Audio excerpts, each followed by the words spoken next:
Today on Drawbli, we are drawing. Flight. Sort of. Yes, well. Click that subscribe button if you're new around here. And comment below with other ideas of what we can draw, like flight, which in this case, as you can see, we are both doing clouds. Let's talk about how that happened, Ben. Well, I don't remember who came up with the prompt flight. Me. Oh, it was you? Yeah.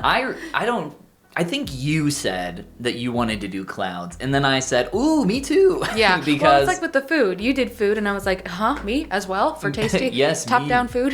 Top-down food, look, top-down round plate of food, pretty much same exact image. Yeah, so I wanted to do clouds because I have done clouds in an image like once, maybe twice. And man, I just don't know how to do a cloud. I have also failed miserably in the past, and I didn't really knock it out of the park this time. Yeah.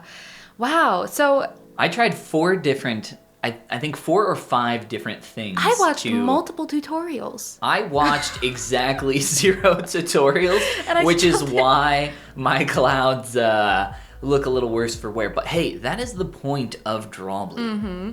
And the tutorials I watched were all about like create this simple cloud in just a few minutes, and those actually didn't look too bad when I tried them. But for Drawbli, I wanted to try something bigger and more complex. More bigger, more complex. So you have this beautiful sky JPEG that you have found. Isn't it so pretty? And it's my favorite colors, like a peach with like a lavender purple. So everything, and with an orange like glow to it. So I thought if I can even come close to this, then I will be so happy. As you can see, I have found the most boring looking cloud I could possibly find. But I didn't want to do like a super simple shape, so I tried to find something a little more complex.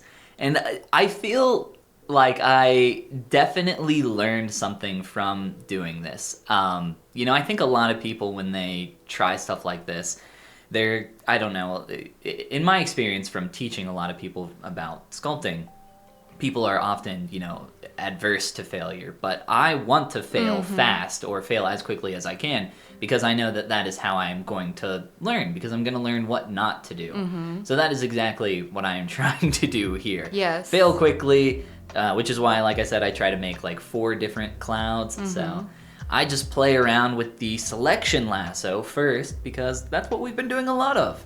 Oh yeah, this is one of my pre-selection lasso, what's the word? Oh, conversion pieces. I was not yet converted. Before you became a lasso convert. Yes. However, cultist. I will say, cultist. I do think that clouds are one of the remaining holdouts that don't lend themselves well to the lasso tool. I think they can. See, I do think they can. I'm going to try clouds again in the future. I just need to internalize what I've learned and come back to it. Yes. I like the brush I ended up using. I found a YouTuber whose videos and art style I liked. Sorry, were they a YouTuber or were they a HueTuber? Oh, what is a HueTuber? An art YouTuber. I coined this term work in hues? In like episode 10 of Drawbli. Oh, I didn't get it till just now. That's delayed. I found this guy, Angry Miko, and he had this brush for clouds. Which, why is he angry? I don't know. He didn't seem very angry. He seemed pretty nice. I think he's from Finland. And he uses this cloud brush to great effect. I use it to much lesser effect. He'd probably be a little horrified to see the misuse of his cloud brush actually in my hands. I think, I'm pretty sure I used his cloud brush for this. You're smudging right now, I see. I do some smudging in this too. What was like the general workflow for what you're trying to do? Really feather out and taper the edges of what I'm doing. Taper them into nothing. Feather them out into nothing. But I still end up with a lot more firm of a substance, where I think it ends up looking a lot more like a creamy mixture on the canvas versus the ethereal substance of clouds. Yeah, clouds, I feel like they are deceptively complex a lot of the time. Like one, because obviously there's, you know, a lot of different value shifts happening in your reference image, but also there is just like, I mean, a lot of soft edges, a lot of hard edges. I mean, it's complicated and it's so amorphous. Oh, so amorphous. So it's really hard to like lay out really anything, or at least for me it is. That was one of the things that I definitely discovered here during this process. Yeah. So I tried so many different things to like really I see you going on with a brush here, yeah, to try to bring something different. Yeah, I mean, so my first try I was just like super quick and messy with. It was my first time trying it. And now my thought process was, okay, so that kind of doesn't really work too much. So what I'm going to try to do is I'm noticing like these round shapes in the cloud, right? It's got these voluminous balls of form. And they're all like layered and scattered on top of each other. So that's what I tried to do next here. So I was creating a lot of these voluminous shapes and trying to like layer them on top of each other to get that effect. But it was not working. So I actually do, I think, have a better strategy now after I've gone through and tried this out. So I would love to do this again in the future, where I essentially create just like, kind of like what I was doing, but maybe like larger shapes, just very simple balls of, one color, and then use a soft brush to create that gradual gradient and try to layer those on top of each other a little more.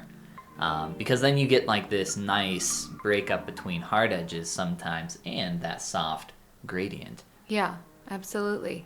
I think that would be a good strategy to go forward with in the future. I tried the soft brush as well. It was rough. It was, like I said, I'm trying something new, trying a new strategy. And I think it's a really great way to learn. Yeah. I'm not afraid to like get in and get my hands dirty and mess up everything. Oh yeah, Hopefully absolutely it'll not. work out. If it doesn't, no worries. Can do it again next time. I'm not sure exactly yet what I would do to prevent the creaminess that I felt like occurred with my piece. I feel like I ended up going... Creamy clouds. What's wrong with the creaminess? Well, I would like a lot more fluff. More fluff, less cream. Yes, it's like when you're trying to make... Can you describe the difference between cream and fluff for cream me, and please? fluff? I can't, but it's like when you're trying to make whipped cream in the mixer. But it gets too fluffy. No, it gets too buttery. Oh. Yeah, you can, if you make your own whipped cream. Yeah, totally. And you over whip it, and then it's butter. Yeah, a million times I've been there. I guess, I set 2 like half-hour timers, and the first half-hour timer was to work on the purple clouds, and the second one was to work on the pink and everything else.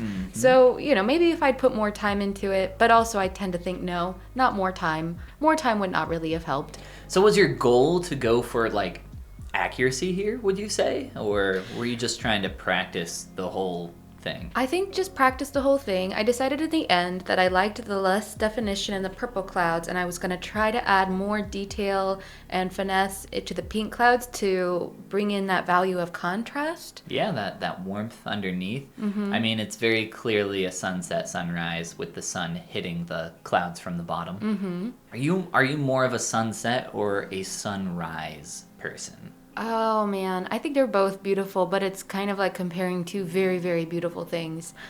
I don't know. I think sunset tends to be more dramatic. Whoa. And sunrise, I'm usually kind of sleepy.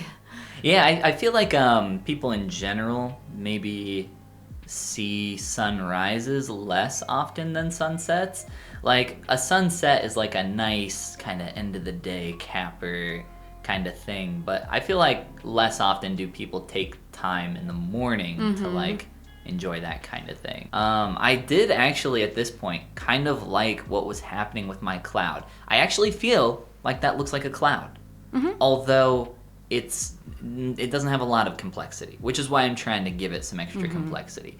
Also, I did notice that there were some blue tones in the darker shadowed areas, so I was trying to contrast that with some of that warmer yellowish orange. But as you can see, that does make my cloud look like it's a little bit full of pee. So full of pee? Yeah, it's a nasty. I was going to say, cloud. whatever technique you've discovered here would transfer really well to if you ever wanted to paint a ripped apart like stuffed animal, and that was the cotton. Oh yeah, yeah. I feel like with this, I was getting closer though. I felt like I was getting closer with this idea. Yeah, I would agree. And look at, you're trying to soften your edges here. I'm trying so hard, which I think is coming closer and closer. I don't know what I'm ending up with over here. I think I got A little too ambitious? Probably. No, never. I just wanted to work on something bigger than just a cloud. And so I ended up with whatever it is this is. Well, you also, a little bit of spoilers because you haven't started drawing them yet. You also put some birds up in that sky. I won't say what happens with those birds. We'll keep that a surprise. Well, the prompt was flight, and my original my idea clouds was are flying. to draw some, I mean, technically. Yeah, and just have the birds be the afterthought, but the true, to add in that element of actual flight versus float. But then, yeah, I decided I wanted some birds in there, too. So before this image, had you done any kind of like practices with clouds or anything? Oh, well, remember I mentioned I watched some tutorials. I did a few But did you actually attempt anything? Yeah, some little 3-minute clouds, that kind of style. But I wanted, like I said, to try something bigger and grander, which is why I watched the YouTube walkthrough by the Angry Miko guy, because his YouTube walkthrough was like 2 hours long. I tried to follow it step by step. Time. I was quickly exhausted. It fried my brain, but it was amazing. His clouds turned out awesome. So is there a general, any kind of takeaways that you have learned about painting clouds? So I know that clouds have very, very soft edges, and that they do have contrast in hues. Like, they do have form, so you will find darker colors on the base, lighter colors and highlights on the tops and edges.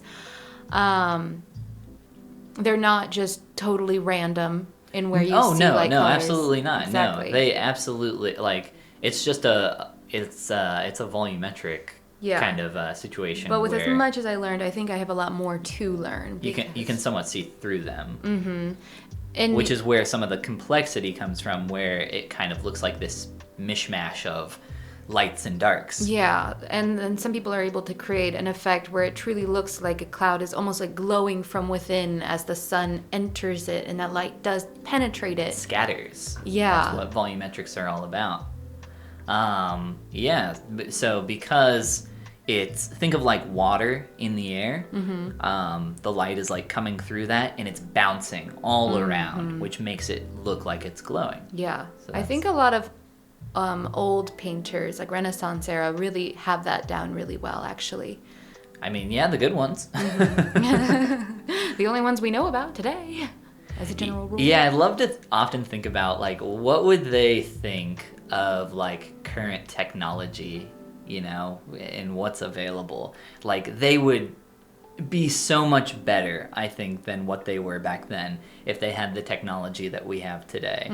I almost feel like we have become so lazy with the tools and amazing things that we are given because we do have it so much easier. You can go to a freaking coffee shop with a tablet in your hand and just start painting. You don't have to mix your own pigments. You don't have to find your pigments. Prime your own canvas and create your own canvas. Back then, you didn't even have certain colors necessarily that you could find. I think there's just too many factors to predict how a human being, even one as talented as they were from that era, would engage with art today, in terms of the differences in what we have available to us. I got really close with that last cloud, but then I just took it a little too far. No, I actually like how the pink area starts to turn out. I think the purple area was definitely a big weakness, but I don't hate the pink area with the bright orange and the sun. I don't know how much better I am at clouds after doing this. I don't think I'm that much better. Well, that's kind of how it works. You don't get that much better after doing it one time for an hour. Yeah. An hour is nothing. Imagine if you went for a 1-hour run and you came back and you said, I don't know if I'm that much better at running now, obviously. Right. No duh. This is why I always try to make physical correlations between art and some kind of exercise, because everybody gets I feel so confused with the results that they're seeing. I don't know, I tried it once and it didn't work. It's no duh, it didn't work. You tried it once. Try it 10 more times at least. I love talking about how way back when when mentorship was more of a thing, a lot more than it is now, at least. Do you mean in your life personally? Or? No. Because that's also true. 1500s, 1600s, when mentors would essentially just have their mentees replicate their artwork on a smaller scale, like 1 to 200 times.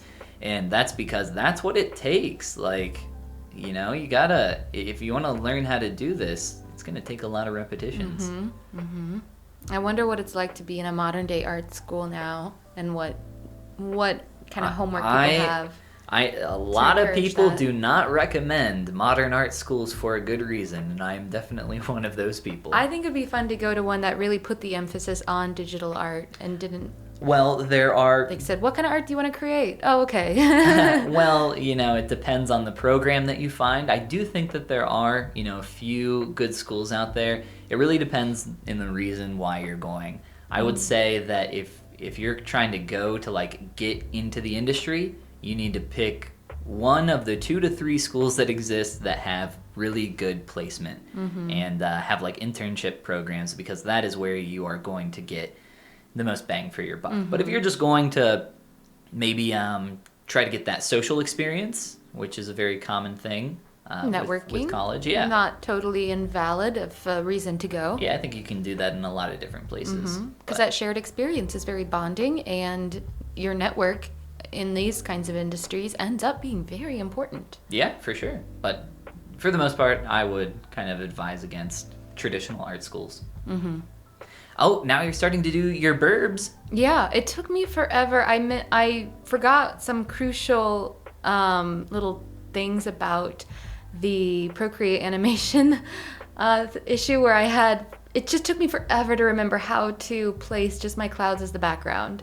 So I struggled with that for a really long time. But yeah, I put in these little burbs to fly across. So I have never used the animation tools in Procreate. What can you tell me about them? I love them. I think they're so fun.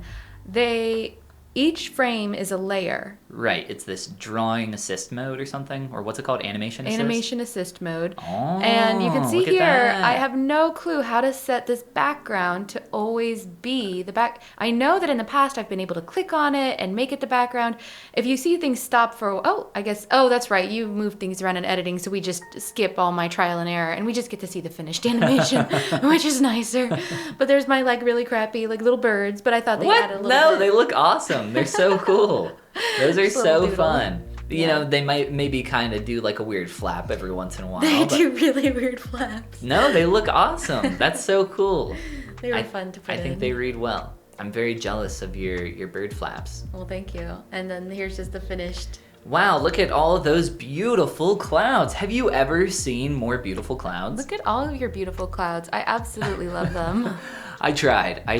And I'll try even harder the next time we do clouds. Yes. Maybe in 300 more episodes, at least, before I try. All week we were poking each other do you see those clouds up in the sky right now? They are taunting us with how easy they look like they'd be able to paint, and now we know they are so difficult to paint. It's true. Well, hey, click that subscribe button if you're new around here. And comment below, but don't suggest clouds. No, but comment other things. No clouds. You can suggest anything except for clouds. And this is the part where we say goodbye, everybody. Especially in movies. The clouds in movies were really irritating after this. It's because they're real clouds. So what are you talking about? No, the ones in animated movies that were really good and painted by other people that were not us. That's the thing, though. They were painted by not us. Yeah.